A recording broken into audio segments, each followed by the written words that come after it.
The unlikely pairing of Saudi Arabia and Israel reportedly teaming up. This in response to Washington's Middle East policies. Representatives from the country's intelligence services apparently met for talks in Jerusalem. They are ultimately united in their disdain for America's reversal on the intervention in Syria. That, of course, followed by the agreement of an historic nuclear deal with Iran.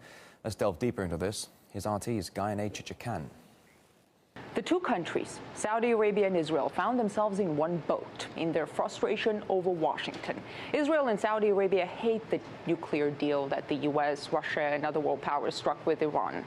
Israel is very vocal about it. The Saudis are a little bit more restrained, but the Saudi intelligence chief said there would be a major shift in dealings with the U.S. Saudi Arabia wanted the U.S. to go all in on Syria. The U.S. instead went along with Russia's proposal and cut a deal with the Syrian leadership to get rid of chemical weapons there. Saudi Arabia and Israel are very suspicious of each other. The Saudis oppose the creation of the Jewish state. They support the Palestinian cause. So it's too early to speak of a friendship, but Washington definitely brought them closer together, at least in their desire to threaten war. Saudi Arabia is now reportedly working with Israel on a plan to attack Iran.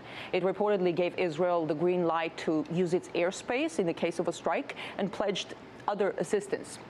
Here in Washington, the Israeli lobby is fighting what they describe as a tendency in the U.S. to disengage from the Middle East.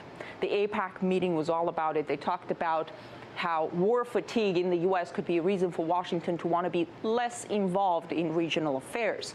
They saw the nomination of Chuck Hagel as defense secretary as a signal pointing in that direction. Of course, the Obama administration quickly reassured everybody that the U.S. will not stop interfering in the affairs of the region. But Israel and Saudi Arabia are not so sure at this point, or they don't see the kind of interference that they would want to see. I'm Guyane Chichikan in Washington, RT. And a former U.S. diplomat, John Graham, he told us what he thinks is making both Saudi Arabia and Israel so angry about that of U.S. foreign policy.